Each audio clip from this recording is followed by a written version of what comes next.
जो सबसे कमजोर पायदान पे खड़े हैं और जिनको सदियों से जानबूझ करके परेशान किया गया, गरीब रखा गया, मफलूज रखा गया, उसका अनादर किया गया, उसकी बेइज्जती की गई और बड़े चालाकी से उनका धन दौलत लूट लिया गया। हिंदुत्व के चर्चा का मतलब हुआ हिंदुत्व और मनुस्मृति बराबर है। इस बात को समझे बिना आप किसी एम्पावरमेंट की बात कर। बार मैं अपने दलित समाज से कहता हूं कि जब मैं आपको किसी हिंदुत्व के एजेंडे के किसी विकृति में गांव में देखता हूं, कांवड़ियां और कलश यात्रा में देखता हूं, तो मुझे लगता है कि विकृतियां आप में हिंदुत्व और मनुस्मृति। रोज हम फूल चढ़ाते हैं तो उनका एजेंडा बहुत क्लियर था, एकदम से क्लियर था। अगर क्लियर नहीं रहता तो बुद्ध धर्म स्वीकार ही नहीं करते। तो जब पब्लिक सेक्टर के द्वारा सरकारी स्कूल, कॉलेज, यूनिवर्सिटियां बंद कर दी जाएंगी जो की जा रही हैं, तो उसका सीधा साधा असर जो कमजोर तरीन और गरीब तरीन और मजलूम तरीन और दलित है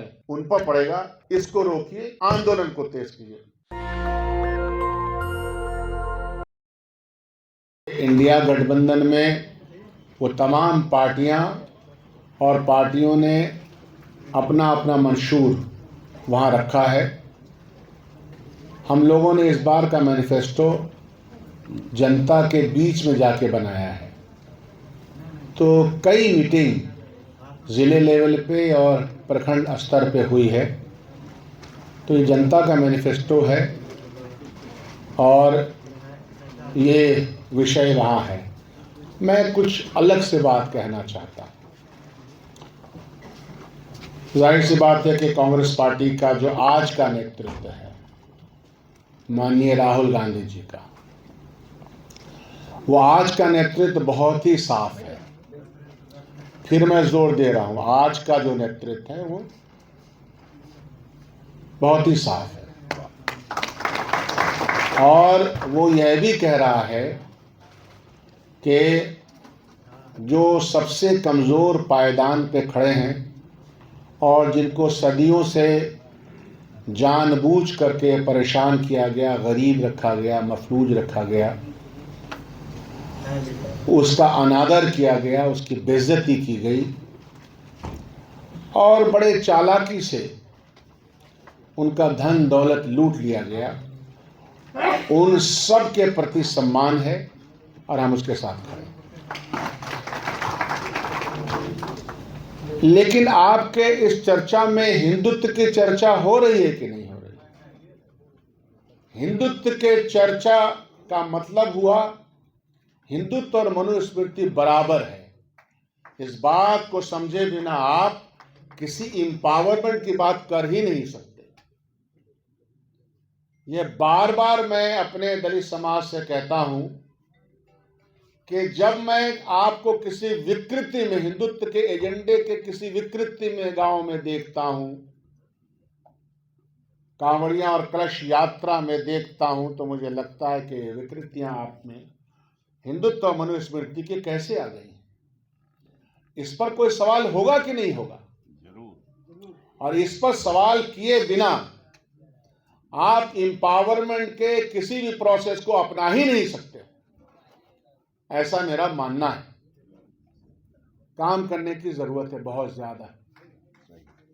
ज्यादा, और रोकने की जरूरत है उन पाखंडियों को जो हमारे गांव में आकर के हमको हिंदुत्व का एजेंडा मुख्तलिफ तरीके से समझाने का प्रयास करते हैं, कर्मकांडों में हमको फंसाते हैं, गैर बराबरी की बात करते हैं और चंद लुकमे हमारे सामने दे देते हैं और समझते हैं कि इससे हमारा जीवन गुजर जाएगा, जबकि उससे गुजरेगा नहीं।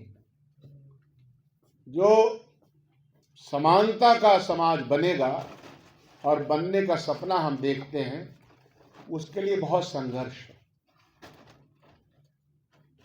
ख्वाब से बेदार होता है जब भी महकूम, महबूब भाई, ख्वाब से बेदार होता है जब भी महकूम, जिस पे हुकूमत किया जाता है, फिर सुला देती है उसे हुक्मरां की शायरी। हुक्मरां जो शायरी करता है, जादूगरी करता है, वो फिर सुला देता है।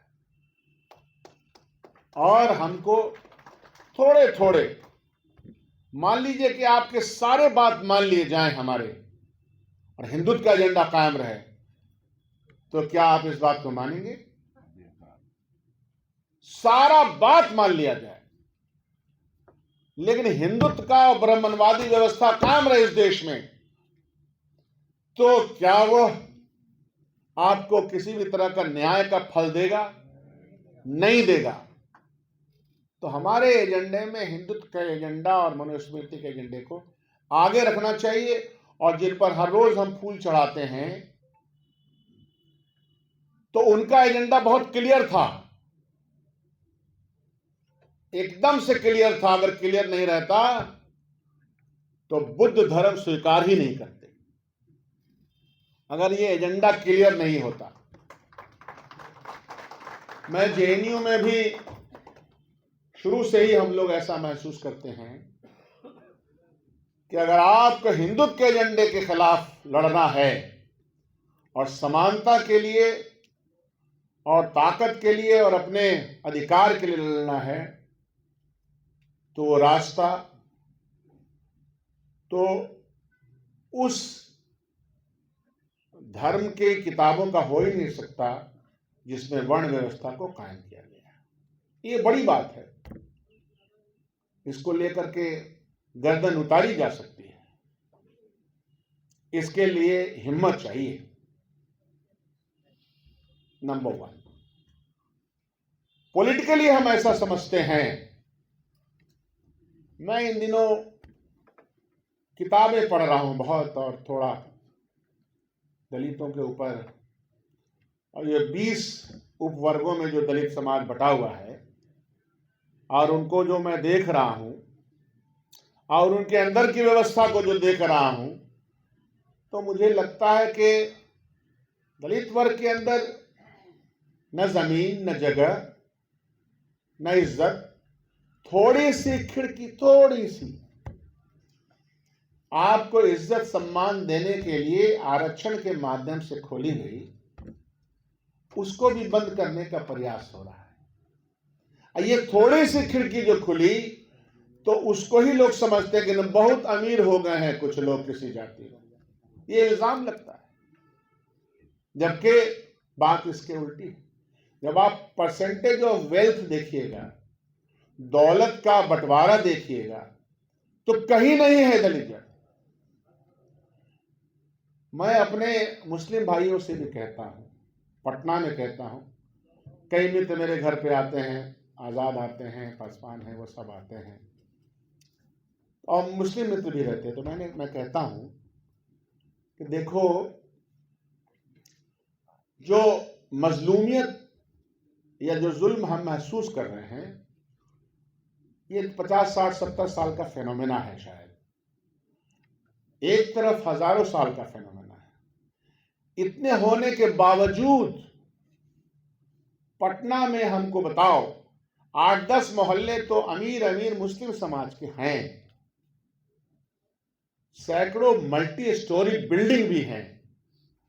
बताइए कि दलित समाज के, दुसाध जमात के, रविदास जमात के, मुसर जमात का कोई बड़ा बड़ा मोहल्ला पक्के के मकान का है क्या? तो हम बेटर कंडीशन में हैं।